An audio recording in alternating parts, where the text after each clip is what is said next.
Hello বন্ধুরা, আমি তোমাদের কাজল ম্যাম জ্ঞানজ্যোতি কোচিং সেন্টারের পক্ষ থেকে তোমাদের সকলকে জানাই স্বাগত। তো বন্ধুরা, আজকে আমি তোমাদের সঙ্গে যে টপিকটি নিয়ে আলোচনা করব সেটি হচ্ছে হরপ্পার দুর্গের বৈশিষ্ট্য। তো ক্লাসটি শুরু করার আগে তোমাদেরকে একটা ছোট্ট ইনফরমেশন দিতে চাই।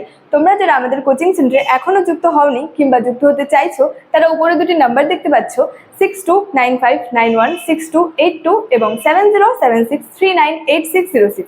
তো তোমরা যারা আমাদের সঙ্গে যুক্ত হতে চাইছো তারা কিন্তু দেরি না করে দুটি নাম্বারের মধ্যে যে কোনো একটি নাম্বারে যোগাযোগ করে কিন্তু আমাদের সঙ্গে যুক্ত হয়ে যেতে পারো। তো দেরি না করে কিন্তু আজকে টপিক সম্পর্কে আলোচনা শুরু করছি। তো বললাম যে হরপ্পার দুর্গের বৈশিষ্ট্য। তো এখানে লিখেছি হচ্ছে হরপ্পা সভ্যতার নগর পরিকল্পনার একটি অন্যতম গুরুত্বপূর্ণ বৈশিষ্ট্য ছিল দুর্গ। তো এই যে দুর্গগুলি ছিল এগুলি হচ্ছে হরপ্পা সভ্যতার নগর পরিকল্পনার একটি হচ্ছে অন্যতম গুরুত্বপূর্ণ বৈশিষ্ট্য ছিল। এবং এই যে হরপ্পা সভ্যতার যে এলাকাগুলি ছিল এই এলাকাগুলিকে হচ্ছে দুভাগে ভাগ করা হতো। একটি ছিল হচ্ছে যে উঁচু এলাকা এবং একটি হচ্ছে নিচু এলাকা। তো এই যে উঁচু এলাকাগুলি যে ছিল এই উঁচু এলাকাগুলি হচ্ছে সিটাডেল নামে পরিচিত ছিল এবং নিচু এলাকা ছিল।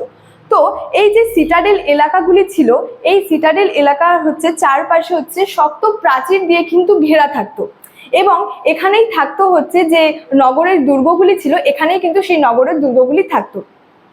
তো এই যে সিটাডেল এলাকা বা হরপ্পা সভ্যতার যে উঁচু এলাকা যা হচ্ছে সিটাডেল, তো এই সিটাডেল এলাকায় হচ্ছে যে শাসক শ্রেণীর আর কি লোকেরা থাকতো, মানে শাসক শ্রেণীর লোকেরা এই সিটাডেল এলাকায় হচ্ছে বসবাস করত।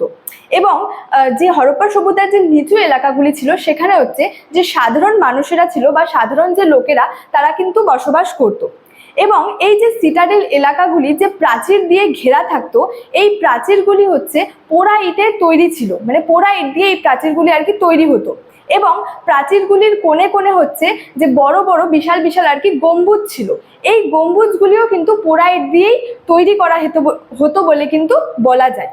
এবং এই যে হরপ্পা সভ্যতার যে উঁচু এলাকা বা যে এই যে সিটাডেল এলাকা ছিল এই সিটাডেল এলাকায় যে শাসক শ্রেণীর মানুষেরা থাকতো অর্থাৎ শাসক শ্রেণীর লোকেরা বসবাস করত।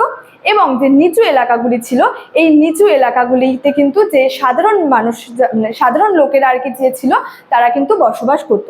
তো স্টুডেন্ট, এই ছিল আজকে আমার যে হরপ্পার যে এই দুর্গের বৈশিষ্ট্য সম্পর্কে কিন্তু ক্লাসটি ছিল আজকের। ভিডিওটি তোমাদের কেমন লাগলো অবশ্যই আমাকে কমেন্ট করে জানিও এবং ভিডিওটি ভালো লাগলে বন্ধুদের সঙ্গে কিন্তু শেয়ার করতে ভুলবে না। দেখা হচ্ছে তোমাদের সঙ্গে পরবর্তী ভিডিওতে। Thank you so much, thanks for watching.